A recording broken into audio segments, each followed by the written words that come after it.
Halo, selamat pagi teman-teman.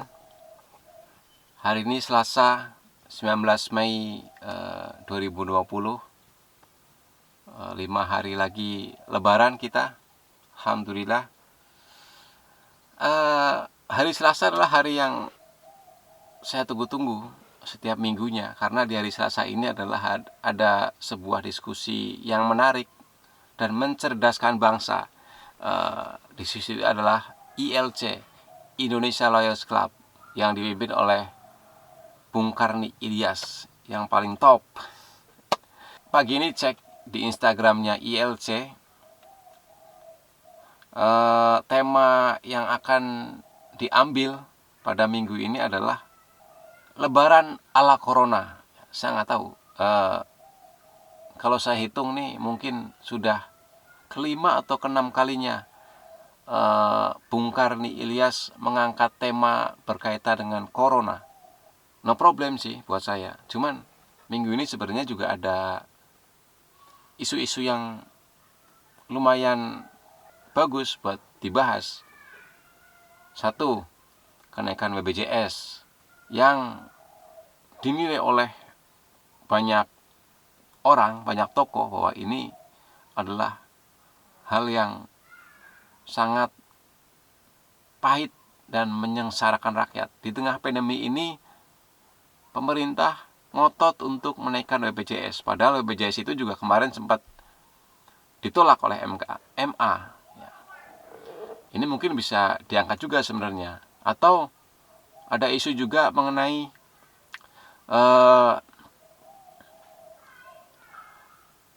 kemungkinan atau diduganya Harun Masiku yang sudah meninggal. Ya, itu juga mungkin bisa dibahas tuh Bung Karni tuh, isu itu. Tapi oke lah, mungkin Bung Karni punya pertimbangan lain. Bukan karena tekanan, saya yakin Bung Karni adalah wartawan senior yang istiqomah, dan saya akui lah keberaniannya. Jadi nggak mungkin lah Bung Karni ditekan kanan kiri sehingga tidak mengangkat isu-isu seperti itu.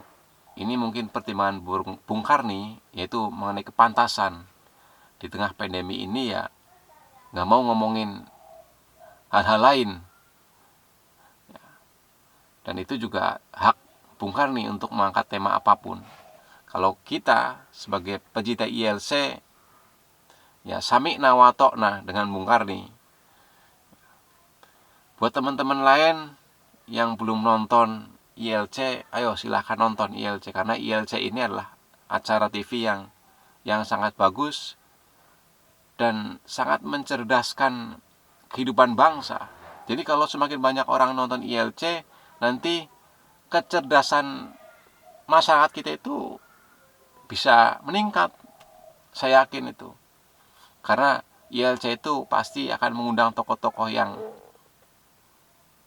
berkompeten, bukan tokoh ecek-ecek.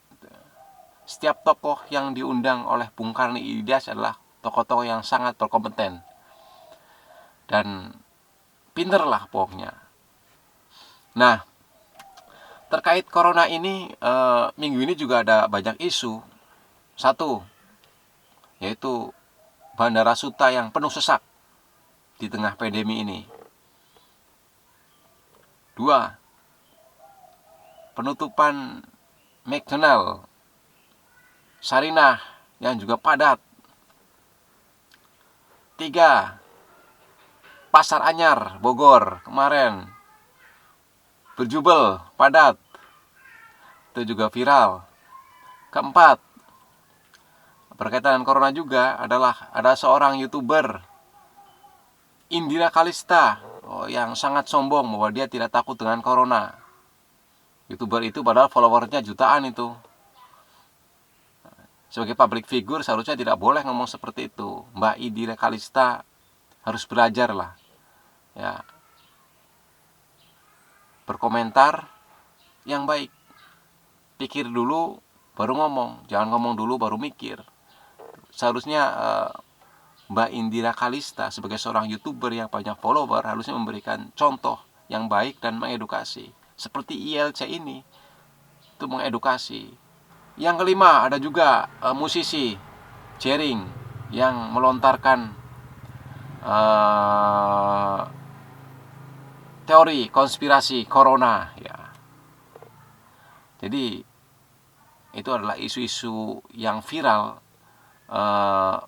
berkenaan dengan corona. Atau yang keenam ada lagi, Pak Presiden Jokowi itu mengatakan bahwa kita harus berdamai dengan corona ya. Jujur aja, saya sebagai masyarakat punten Pak Jokowi, nyun sewu, saya bingung dan saya nggak paham maksud Bapak itu apa mengenai berdamai dengan corona. Begitu. Saya gagal paham. Mohon dijelaskan Pak, sebagai masyarakat kecil butuh penjelasan yang namanya maksud berdamai dengan corona itu apa. Apakah relaksasi PSBB atau pelonggaran PSBB adalah bentuk daripada damai dengan corona ini? Tanda tanya. Kalau memang iya, ya mungkin kita dalam bahaya. Karena apa? Karena kalau kita dengar berita setiap harinya di TV, itu corona ini belum turun. Grafiknya itu masih fluktuatif dan tinggi. Jadi corona ini masih tinggi di angka 400 sampai dengan 600 setiap harinya pertambahan. Jika nanti dilonggarkan, ini akan sangat berbahaya. Makanya viral juga yang ketujuh, Indonesia terserah. Ya, Indonesia terserah adalah bentuk protes daripada masyarakat yang disiplin dan juga bentuk protes daripada para petugas kesehatan terhadap masyarakat yang ngeyel, seperti yang di Sarinah, yang di Suta, yang di Pasar Anyar, Bogor, juga bentuk protes kepada pemerintah. Indonesia terserah itu. Jadi mungkin bentuk protes dan keputusasaan kami, masyarakat yang disiplin, terhadap masyarakat yang tadi itu ngeyel.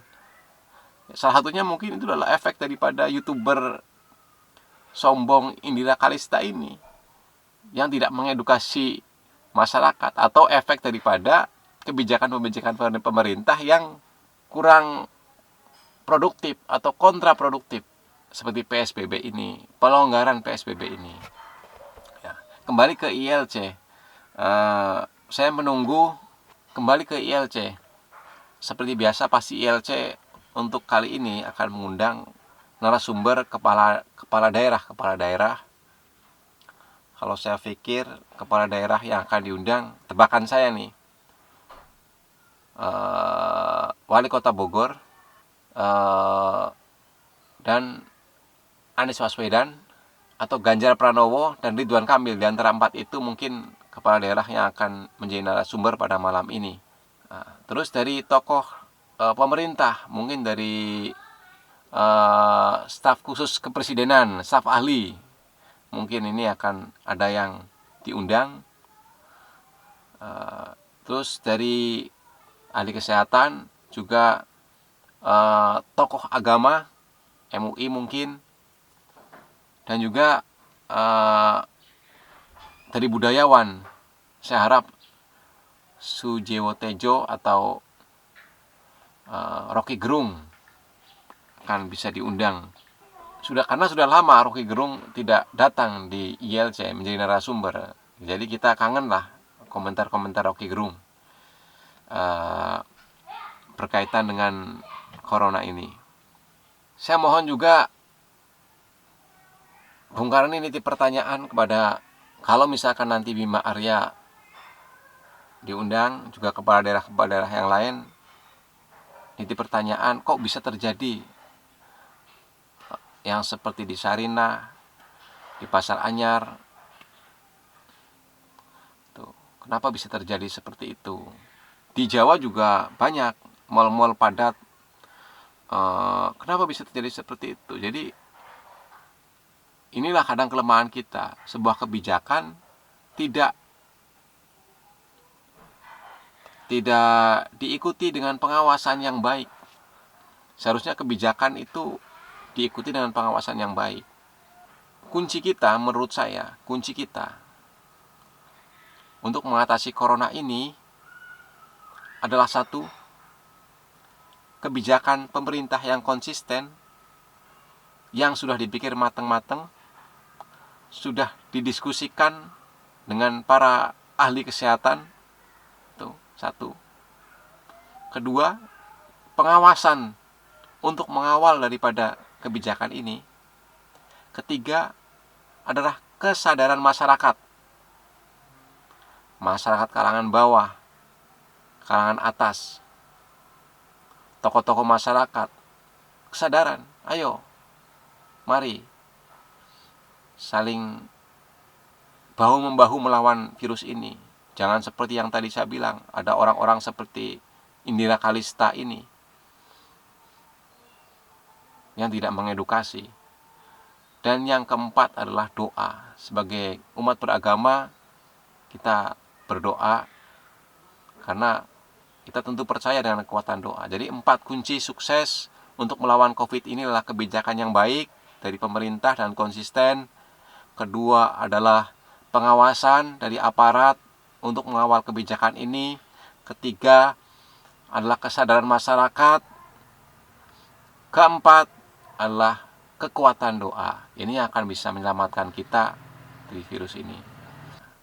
Oh ya, pesan saya juga buat Bang Karni, nitip pertanyaan, mohon penjelasan juga kepada pemerintah apa yang dimaksud dengan berdamai dengan corona. Saya sebagai masyarakat bingung maksudnya apa, karena statement-statement dari pemerintah kadang bikin bingung masyarakat. Ini yang jadi masalah juga. Semua menteri memberikan statement, dan statementnya itu satu dan yang lainnya kadang-kadang nggak sinkron. Nah inilah, jadi mohon ke depan usul juga buat pemerintah, sebaiknya para menteri fokus bekerja, kurangi statement-statement di media. Karena semakin Anda banyak bicara, semakin banyak kemungkinan Anda akan keseleo statementnya, dan itu akan menjadi kontroversi sehingga menjadi tidak produktif dalam menangani virus pandemi corona ini. Mungkin itu saja Bang Karni. Salam, mudah-mudahan Bang Karni selalu sehat dan diskusi malam nanti bisa seru, bisa berfaedah, dan bisa mengedukasi masyarakat. Terima kasih. Assalamualaikum warahmatullahi wabarakatuh.